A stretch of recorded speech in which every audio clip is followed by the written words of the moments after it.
Terima kasih pemirsa, Anda kembali menyaksikan Kominfo Newsroom. Pemirsa, Peraturan Komisi Pemilihan Umum Nomor 10 Tahun 2024 tentang perubahan atas Peraturan Komisi Pemilihan Umum Nomor 8 Tahun 2024 secara resmi telah diundangkan. Hal itu diungkap dalam kesimpulan rapat dengar pendapat Komisi 2 DPR bersama Komisi Pemilihan Umum, Kementerian Hukum dan HAM, Kementerian Dalam Negeri di Jakarta.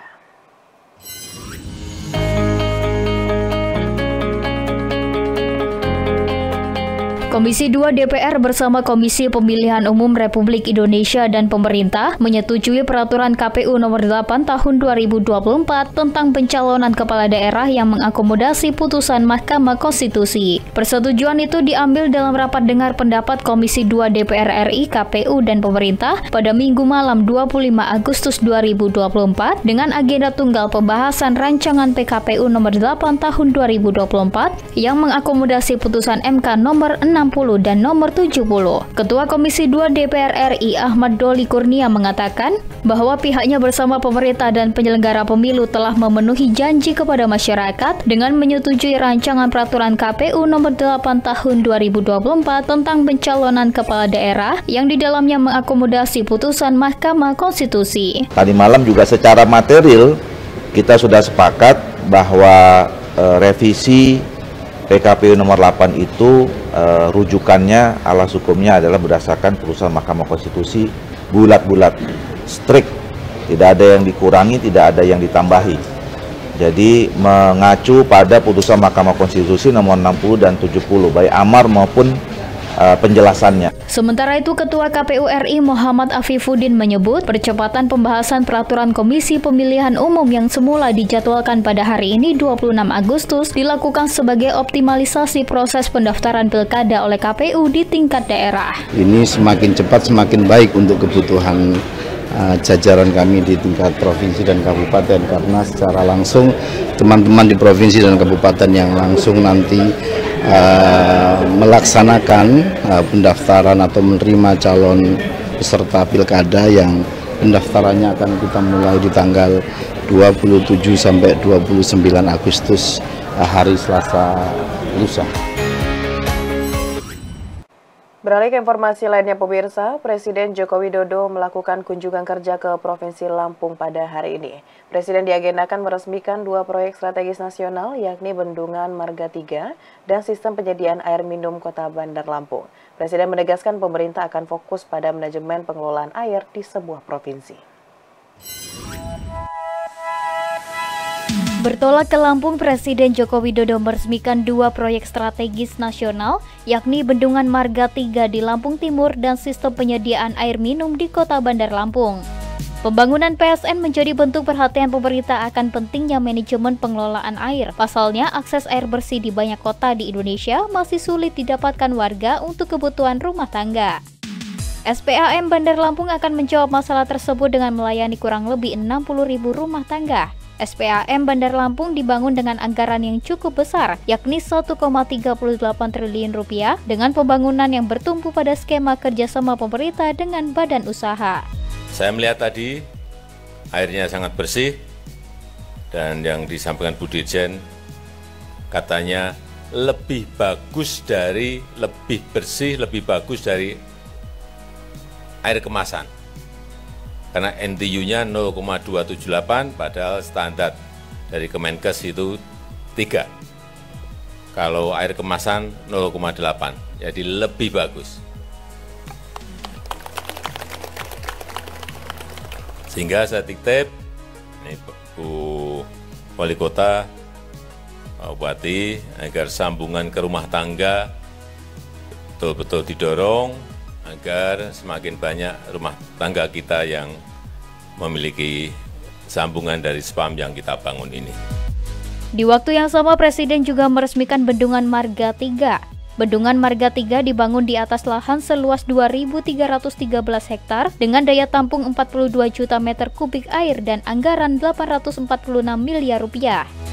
Pembangunan Bendungan Marga 3 diyakini Presiden bermanfaat membantu petani untuk meningkatkan produktivitas, meredam banjir dan membantu sistem irigasi yang lebih baik. Pembangunan Bendungan Marga 3 sendiri telah dimulai sejak tahun 2017.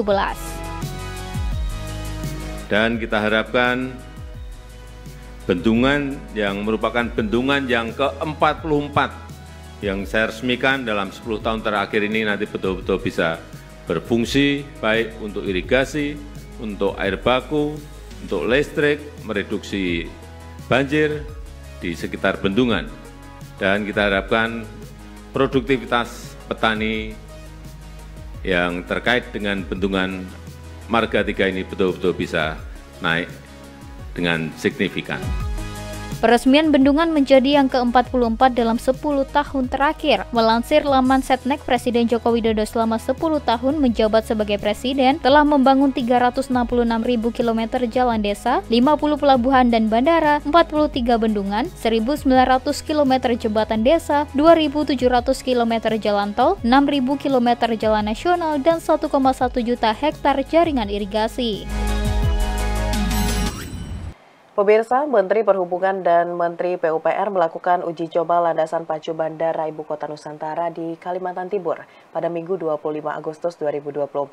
Dalam uji coba itu, Kemenhub menggunakan pesawat Calibra jenis King Air tipe 200 PK CAO. Meski uji coba berjalan lancar dan berhasil dilakukan, Menhub menilai masih perlu dilakukan uji coba, seperti keselamatan dan keamanan penerbangan.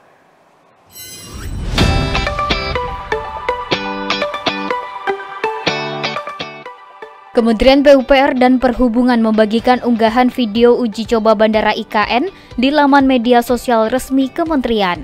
Dalam unggahan video tersebut tampak uji coba landasan pacu Bandara IKN berjalan lancar dan berhasil.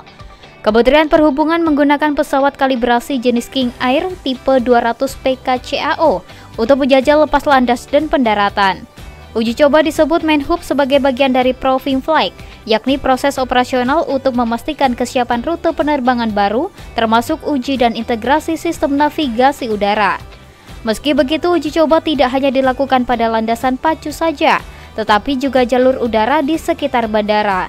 Menhub mengatakan desain jalur bandara telah diperhitungkan untuk menghindari potensi konflik dengan bandara di Balikpapan dan Samarinda. Kementerian Perhubungan akan melanjutkan uji coba lainnya berkaitan dengan keselamatan dan keamanan penerbangan. Proses ini menjadi begitu krusial demi memastikan Bandara IKN dapat beroperasi dengan frekuensi terbang yang ramai tanpa ada masalah.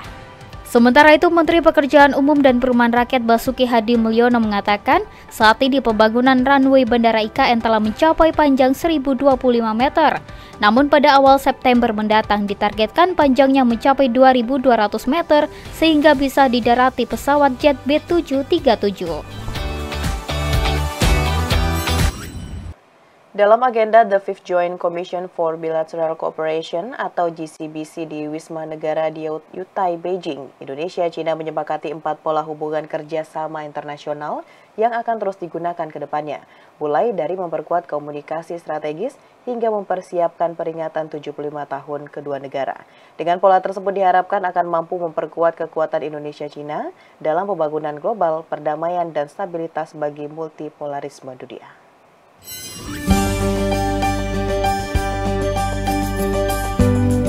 Indonesia-China menyepakati 4 pola hubungan kerjasama internasional yang akan terus digunakan ke depannya. Hal tersebut disepakati dalam agenda The Fifth Joint Commission for Bilateral Cooperation (GCBC) di Wisma Negara Diau Yutai, Beijing. Adapun pola yang digunakan, yang pertama terus memperkuat komunikasi strategis dan mempersiapkan peringatan 75 tahun terjalinnya hubungan diplomatik kedua negara pada tahun depan. Kedua, terus mengkonsolidasikan rasa saling percaya yang strategis dan saling mendukung secara tegas dalam menjaga kepentingan utama, memanfaatkan dialog dan kerjasama untuk mendorong pembangunan komunitas dengan masa depan bersama China Indonesia. Pola ketiga yakni terus memperluas kerjasama yang saling menguntungkan, memperdalam strategi pembangunan, serta meningkatkan kerjasama dalam wadah Belt and Road Initiative. Dan keempat, meningkatkan saling pengertian, fasilitasi peningkatan kapasitas personil, dan mendorong pertukaran antara generasi muda, lembaga, dan media dari kedua negara. Dengan pola tersebut diharapkan akan mampu memperkuat kekuatan Indonesia-China dalam pembangunan global, perdamaian, dan stabilitas bagi multipolarisme dunia. Menteri Luar Negeri Retno Marsudi dalam press briefing usai mengikuti agenda The Fifth Joint Commission for Bilateral Cooperation atau GCBC yang digelar di Beijing menyebutkan, dalam 10 tahun terakhir hubungan kerjasama ekonomi kedua negara mengalami peningkatan yang signifikan. Hal tersebut terlihat dari pertumbuhan perdagangan kedua negara. Pada tahun 2014, angka perdagangan Indonesia-China mencapai 63,66 miliar US dollar. Sedangkan pada tahun 2023, angka perdagangan menjadi 139,26 miliar US dollar.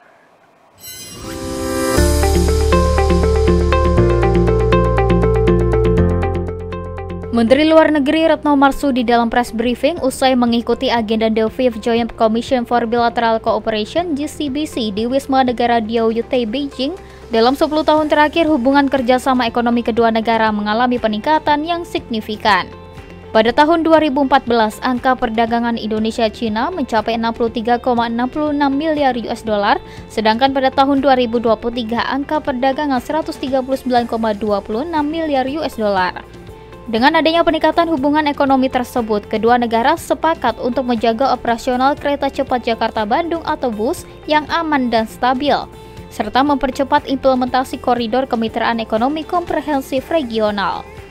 Kedua negara juga sepakat untuk memanfaatkan potensi kerjasama kendaraan listrik, energi baru, baterai litium, fotovoltaik, dan ekonomi digital, serta memperluas investasi dua arah, kerjasama produk pertanian dan pangan hingga pertukaran budaya.